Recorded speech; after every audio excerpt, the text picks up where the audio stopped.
గరగపర్రులో అసలేం జరుగుతుంది? కులాల మధ్య చిచ్చులా లేక స్వార్థ రాజకీయాల?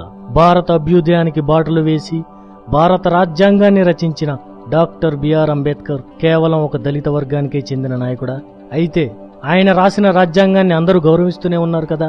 ఆయన జయంతి జరిగినా వర్ధంతి జరిగినా కుల మతాలకు అతీతంగా నివాళులు అర్పిస్తున్నారు కదా. అసలు ఎక్కడి నుండి పుట్టుకొస్తున్నాయి ఈ కుల వివక్ష మత ఘర్షణలు?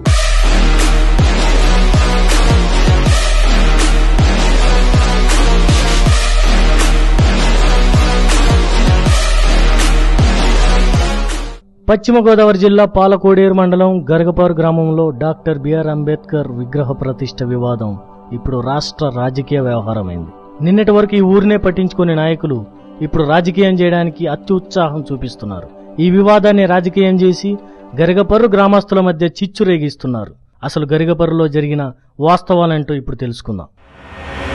22/4/2017 గరిగపర్రు గ్రామస్తులంతా కలిసి డాక్టర్ బిఆర్ అంబేద్కర్ విగ్రహ ప్రతిష్టకి గ్రామ సభలో తీర్మానం కోరగా ఈ తీర్మానం నచ్చని కొంతమంది ఒక వర్గంగా ఏర్పడ్డారు.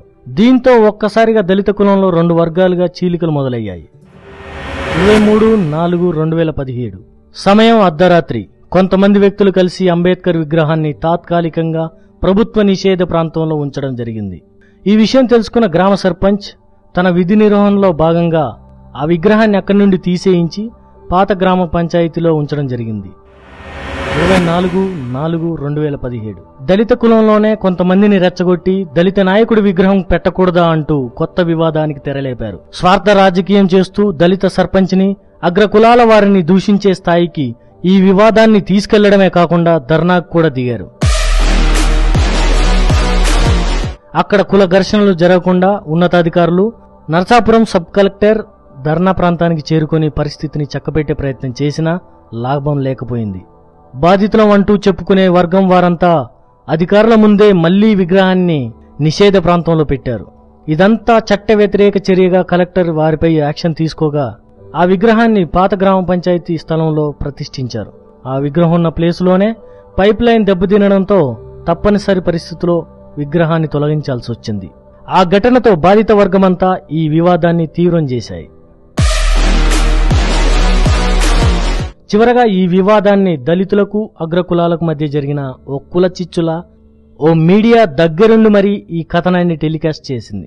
ఇదే నిజమనుకొని అందరూ అదే బాట పట్టారు. అసలు ఆ రోజు ధర్నాలో పాల్గొన్న దళిత కులస్తుల్లో కొందరు అగ్రకులాల్ని దూషించడమే కాకుండా అవసరమైతే వారి వరికుప్పల్ని సైతం తగలబెడతామంటూ గొడవకు దిగడంతో అగ్రకులస్తులు ఆగ్రహానికి లోనయ్యారు. వాళ్ళు ఏమని తిట్టారంటే అమ్మనా బూతులు తిట్టి వాళ్ళ కష్టం మీద మేము బతుకుతున్నామండి. వాళ్ళు చేసిన దాని మీద మేము కారులో తిరుగుతున్నామంట. వాళ్ళు 4 వస్తారా 10 మంది వస్తారా తలకాయలు తీసేస్తామన్నారు. అలాంటప్పుడు మా పొలం మేము చేసుకుంటాం, తప్పేంటి? మా భర్తలకి రక్షణ ఎక్కడా? అందుకని మా పనులు మేము చేసుకుంటాం గురించి మా భర్తను మేము కాపాడుకుంటాం. మా భర్తలు ఒక్కళ్ళే ఉంటారు, 4 మగవాళ్ళు వెళ్తారు, వాళ్ళు వస్తారు, పనులకు ఎగేస్తాం. వాళ్ళు తలకాయ తీసేస్తే మా భర్తలకు రక్షణ ఎవరండి? మీరు ఇస్తారా? వాళ్ళు ఎస్సీ వాళ్ళు అనేసి వాళ్ళు ఏది చేసినా చెల్లుతుంది అనే ఒక ఆలోచనతో మా మీద ఈ విధంగా ఇబ్బందులు పెడుతున్నారు.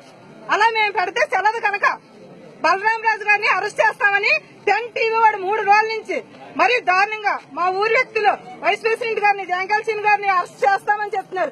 ఏ కారణం చేత అరెస్ట్ చేస్తారు? ఎందుకు అరెస్ట్ చేస్తారు? అసలు ఈ ఊరి నుంచి వాళ్ళని అరెస్ట్ చేయాలంటే మమ్మల్ని దాటుకుని వెళ్ళాలి ఎవరైనా సరే. ఆయన ఒంటి మీద చెయ్యటానికి ఏ ఒక్కడికి హక్కు లేదు. ఇదేదో కుల వివక్షకు దారితీస్తుందని తెలిసి మీడియా ఛానల్స్ క్యాచ్ చేసుకోవడానికి ఈ ఘటనలోని అవాస్తవాల్ని భూతద్దంలో చూపించారు. వీటికి తోడు మన నాయకులు అక్కడికొచ్చి దేశాన్ని ఉద్ధరించేలా దళితులకు న్యాయం చేయాలని డిమాండ్ చేయడం నిజంగా సిగ్గుచేటే. ఈ ప్రజాస్వామ్య దేశంలో ఇంకా కులం పేరుతో మతం పేరుతో దూషించుకోవటాలు మానుకోరా? ఎలాంటి భేదాలు లేని జనం మధ్య వివాదానికి కారకులైన చోటా నాయకులంతా ఏం సాధిద్దామనుకుంటున్నారు? దళిత అగ్రకులాలంటూ నాయకులు మీడియా కలిసి దేశాన్ని ఎటువైపు నడిపిస్తున్నారు? ఈ ఒక్కరోజుతో నీకు పూట గడుస్తుందేమో కానీ రేపటికి ఆ గ్రామస్తుల మధ్య సామరస్యాన్ని తీసుకొచ్చేదెవరు? ఇలాంటి స్థితిగతుల కోసమా అంబేద్కర్ రాజ్యాంగాన్ని రచించింది? కులం ఛాయలు మనిషికి అహాన్ని అధికారాన్ని తీసుకొస్తాయి తప్ప మనిషిని సాధించేది లేదు, శోధించేది అంతకన్నా లేదు. అలాంటి కులంతో మనుషుల మధ్య అడ్డుగోడల్ని ఎలా నిర్మించాలనుకుంటున్నారు? దళితుల బహిష్కరణ, ప్రభుత్వాధికారుల సస్పెన్షన్, అరెస్టులు, పోలీసుల మొహరింపు, 144 సెక్షన్, స్వార్థ రాజకీయం, దళిత సంఘాల ధర్నా, పనికిరాని మీడియా అంతా కలిసి ప్రజాస్వామ్య దేశాన్ని కూని చేస్తున్నాయి. ఇప్పటికైనా రాష్ట్ర ప్రభుత్వం బాధ్యత తీసుకొని అరెస్టైన వారిని విడిచిపెట్టి గరగపర్రు గ్రామస్తుని ఏకం చేసినప్పుడే బిఆర్ అంబేద్కర్ కన్న కలల్ని నిజం చేసిన వాళ్ళమవుతాం.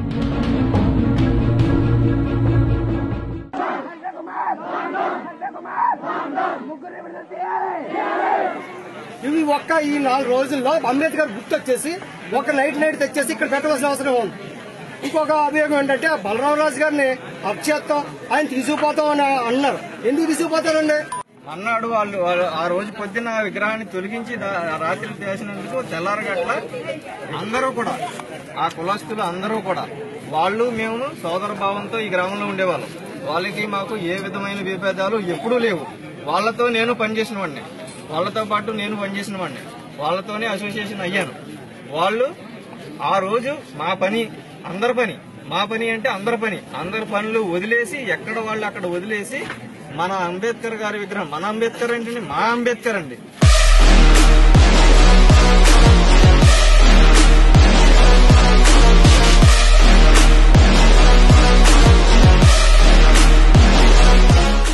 Watch, share and subscribe to cbc9.news.